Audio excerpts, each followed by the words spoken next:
Good morning, Language Arts. Mr. Spaeth here, back with the penultimate chapter of the Unteachables, chapter 30, written from Aldo Braff's perspective. So we're going to see how he views this science fair business. Just because you've got anger management problems doesn't mean there isn't plenty to be ticked off about. Second, the internal combustion engine finished second in the district science fair. It would have been better to finish 150th than to come so close to winning, only to take an L. I don't care about the trophy. You can find that plastic junk in any dollar store. But we were a hair away from saving Ribbit. And they gave first place to a bunch of dweebs whose teacher didn't even need saving. I barely remember their project, some windmill thingy. No one's ever going to forget ours. Definitely not the fire department, who had to spray down all those bushes and trees because of conflagration containment, whatever that means. Miss Fountain tries to make us feel better.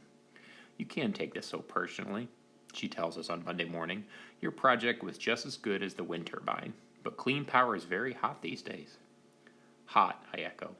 We set the whole street on fire. What could be hotter than that? She's patient. I mean popular. People care about the environment.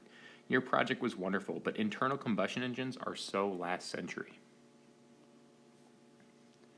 How do you think everybody got to the science fair? Barnstorm challenges. They drove internal combustion engines. I'll bet nobody came by wind turbine, Elaine adds in her usual rumble. Miss Fountain just sighs. I can't be mad at her. She wanted this just every bit as much as we did. It was Ribbit who showed me that teachers aren't always the enemy, even when they make you do work, or yell, or take away your rabbit butts.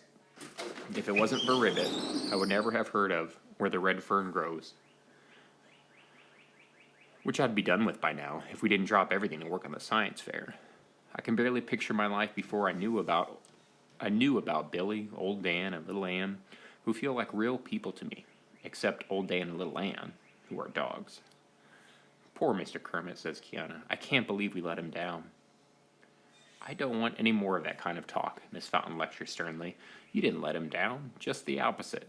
He's prouder of you than he's ever been of any class, and he loves his new car. Then how come he was afraid to drive it home from the science fair? Mateo asks. That was just because of the racing fuel, she explains. Once Jake drained all that out and put in regular gas, Mr. Kermit was fine. He has the cutest nickname for it. He calls it Coco Nerd. Isn't that adorable? Miss Fountain thinks a lot of things are adorable. That's not my style. Maybe Vladimir, in a lizardly kind of way. And Old Dan and Little Ann, although I never met them in real life. Anyway, Ribbit might be psyched about his car, but he isn't psyched enough to come to school today. Even worse, our sub turns out to be Dawn of the Dead again. To be honest, she's not as mean this time around. Some of that might be that we're so depressed about losing Ribbit that nobody has the energy to give her much of a hard time. We drop a few textbooks, but our hearts aren't into it enough to get the timing right. Who can buzz out a fake power hum when the best teacher in the world is getting shafted? And you could have helped, but you failed. We deserve Dawn of the Dead. We deserve someone even meaner than her.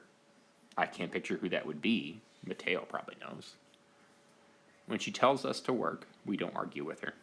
We don't groan and complain. We don't even goof off. I'm just as happy to get back to Old Dan and Little Ann. It might take my mind off Ribbit and how we blew it for him.